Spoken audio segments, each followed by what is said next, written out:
Donc on s'est dit, pourquoi ne pas construire des seuils qui ont la même forme, qui vont épouser la forme de la nappe d'eau pour éviter un problème de cavitation. Parce que vous savez, si la pression ici baisse jusqu'à un certain seuil, il y a risque de cavitation. Donc les bulles d'air vont être mises sous forme de cavités qui vont exploser sur la paroi et qui vont détériorer la paroi de la même manière que la cavitation dans les pompes. On a expliqué au premier semestre un petit peu les notions de la cavitation au niveau des pompes. Donc, parmi les seuils les plus utilisés, c'est le seuil Krieger. Donc, Krieger, il a développé une formule de seuil Z, ici, vers le bas, est égal à 0,5x vers la droite, puissance 1,85, H0, puissance 0,85. C'est quoi H0? C'est la charge déversante. Et c'est aussi la charge de dimension. Ça veut dire, si H est égal à H0, on est sûr que la nappe d'eau qui s'écoule va épouser parfaitement la forme du seuil. Si H est supérieur à H0, la nappe d'eau va s'élever au-dessus du seuil. Si H est inférieur à H0, elle sera au-dessous. Elle sera posée sur le seuil. Donc elle exercera une pression sur le seuil. Le dimensionnement de ce seuil n'est pas aussi simple que cela. Donc ici c'est le General View of the Spillway. Spillway, ça veut dire sur l'évacuateur de crue. Donc il y a ça, c'est le profil clair, on le connaît, mais aussi il y a le bord d'attaque ici qui est très important, qui permet le passage facile des lignes de courant d'ici à ici.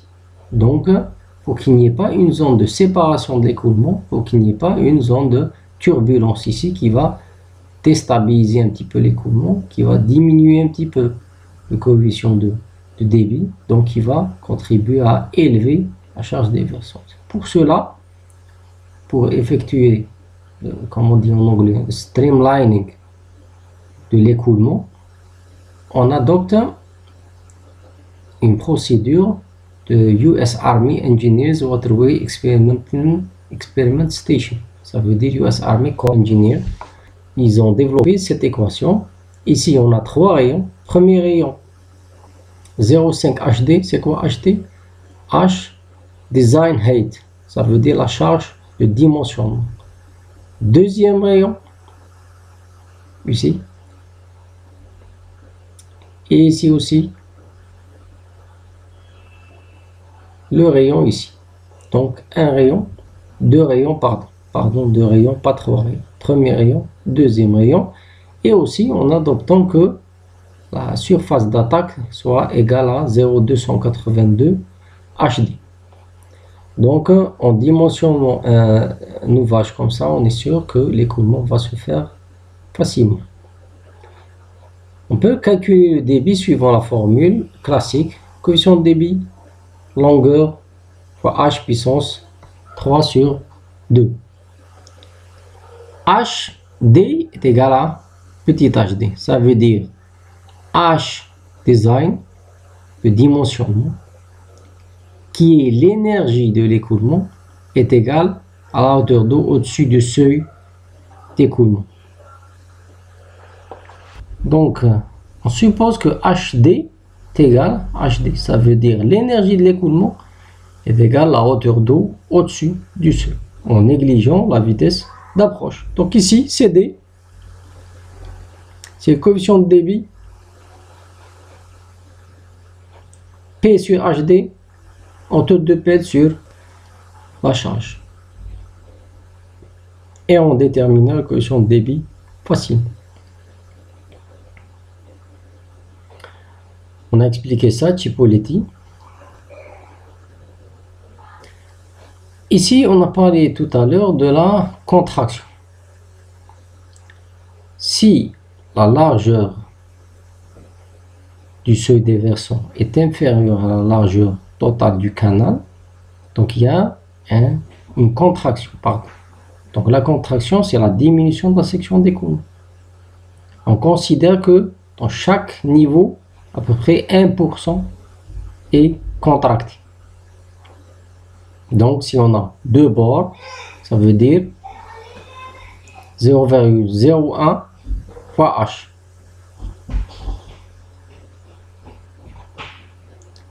Pour plus de précision, on a la démarche suivante. Le débit de la coefficient de débit, LE, longueur effective, HE, 3 sur 2. HE, c'est la hauteur effective.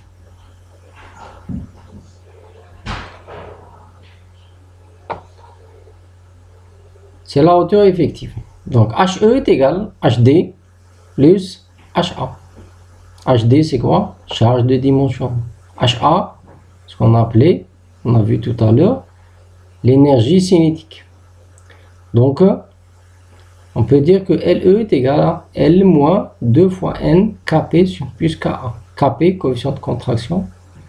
Ka, coefficient de contraction de butée. Ça veut dire la butée qui correspond à le pilier d'approche du déversoir.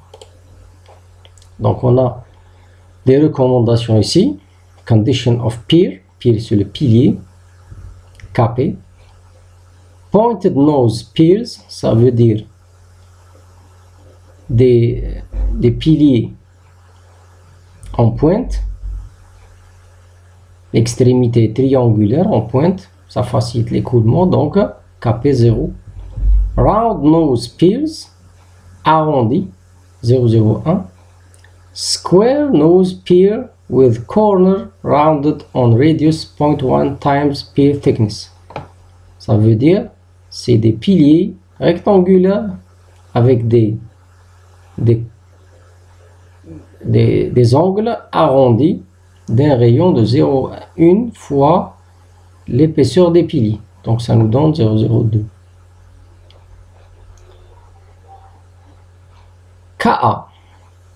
Round abutment with head wall as 90 degree, to the direction of flow. Donc ici c'est 0. Rounded abutment, ça veut dire la butée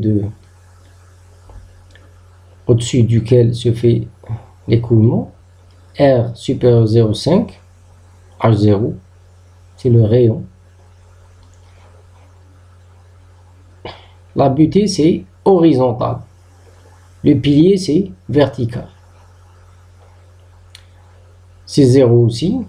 Maintenant, si c'est carré, je vais revenir. La butée ici, derrière, ici.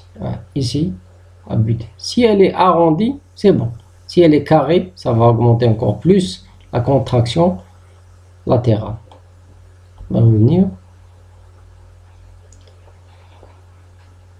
Donc ici, on a corrigé 0,01 pour suivre la méthode qu'on a par la suite. Des fois, on propose 0,2 H, ça veut dire 1. On suppose que c'est 10% pour être vraiment à l'aise dans le dimensionnement.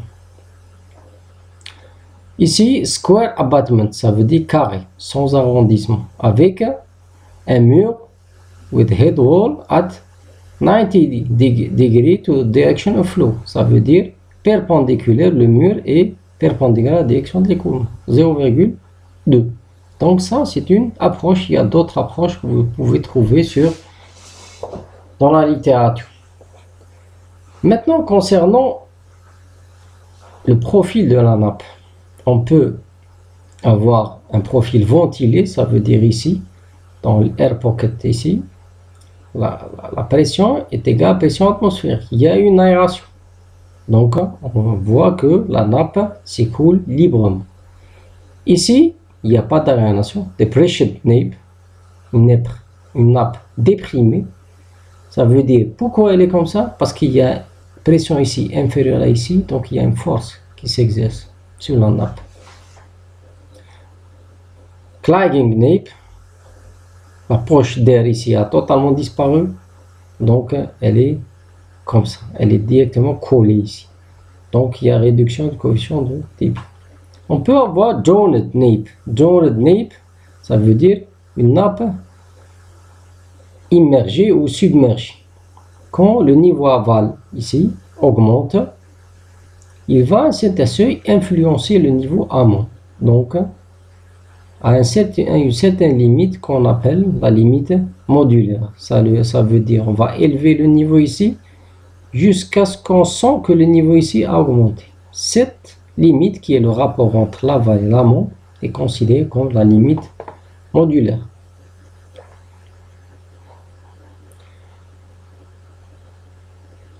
On va revenir au déversoir paroi épaisse, broad crested wheel.